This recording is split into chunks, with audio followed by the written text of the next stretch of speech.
in Tamik Hotel. Nobu of Tiken in Japan helped us with the statistics, and Billy Sherry, our audio guy and stage manager, has done a terrific job throughout the course of the evening, and we thank you one and all for helping us get ready to call this fight. It's Mike Tyson's Legends Only League bringing this fight to you around the world. And there is, as I mentioned, because of the amount of radio interviews I did this week, countries all over the world that are extremely, extremely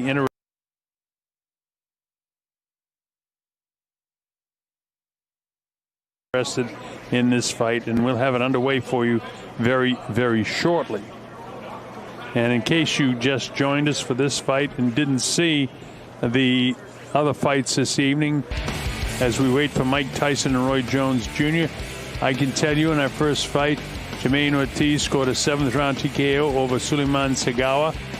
Badou Jack stopped Blake McKinnon in a unanimous decision. McKinnon, the Army veteran, went all the way. And Jake Paul actually did stop Nate Robinson in the 2nd-round KO in that fight. But this is what we have coming up from you live. And it's coming up to you live from the Staples Center in Los Angeles, California, USA. I'm the Colonel Bob Sheridan, and as you can see, we're in a bit of a holding pattern, but we'll have this underway for you very shortly. So wherever you are around the world, get ready for action, because this is the main event of the evening. Now, Mike Tyson said he trained for this fight because he wanted to get himself back in shape. He wanted to try to turn it around one more time. But in reality, I know Mike, he loves the action. He loves boxing. He absolutely loves this sport. And as I say that, I see Roy Jones Jr. making his way in, and he loves the sport himself. In his prime, very quick, a master boxer. Fought a couple of years ago, so he may have that advantage to be in great shape. The reason he'll be in good shape is because he never abused his body during his career. Always stayed in shape. You know, he was a 4-division world champion and the first guy in 100 years to go all the way from middleweight to heavyweight when he beat John Ruiz. But with that said, he was the Ring Magazine Fighter of the Year in 1994, the Boxing Writers Fighter of the Decade in the 90s. Roy had that great amateur career, which culminated by getting robbed of the gold medal in the '88 Olympics. He won his first world title, beating Bernard Hopkins for the middleweight title of the IBF championship. And you know the boxing style of Roy Jones Jr., great hand speed, quickness, reflexes, ring IQ, fantastic hooks. In his prime, he could land 5 hooks in a row. They used to call him Dr. Hook. His last loss came at the hands of Enzo Maccarinelli. That was in Moscow. He got stopped in that fight in December of 2015. So it won't be long now, folks. They're telling me Michael Buffer's coming up very, very shortly to do the introduction of Roy Jones Jr. Stand by, sir.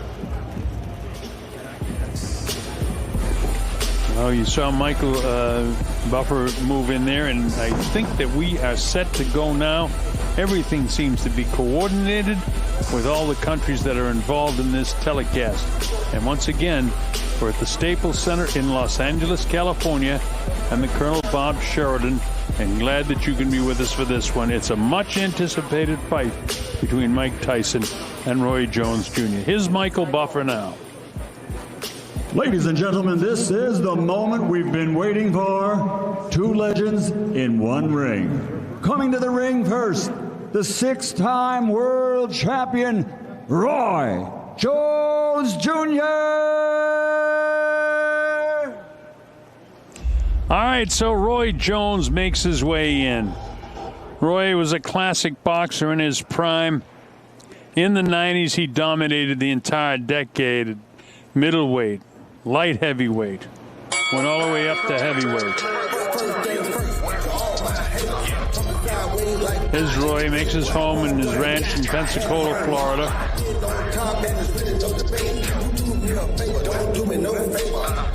He'll be going from Pensacola right to Canastota in the International Boxing Hall of Fame as soon as he's eligible. Weigh-in yesterday, you could see he was in good shape.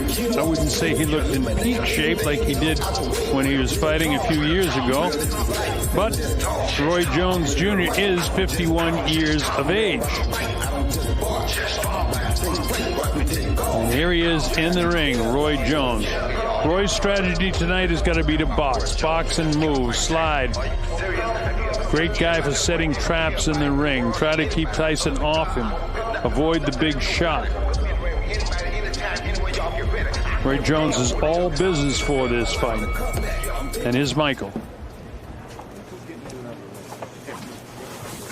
And now making his entrance to the ring, the former two-time heavyweight world champion, Iron Mike Tyson!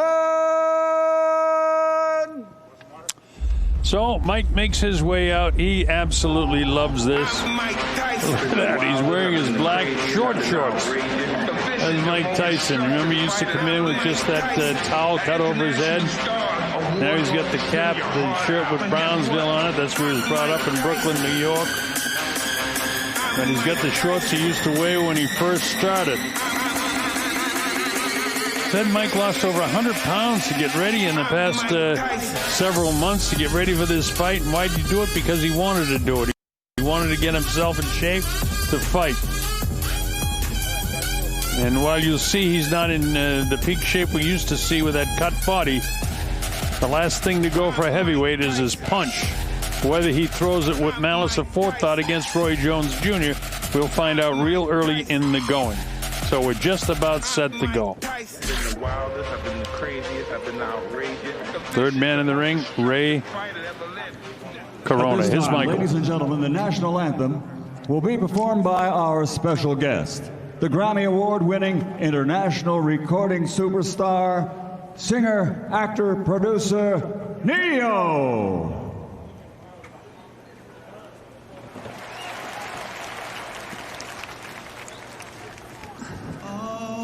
Say, can you see by the dawn's early light what so proudly we held at the twilight's last gleaming, whose broad stripes and bright stars through the perilous fight o'er the ramparts we watched were so gallantly streaming, and the rockets regular, the bombs bursting in air, gave proof through the night that our flag was still there. Oh, say does that star-spangled banner yet wave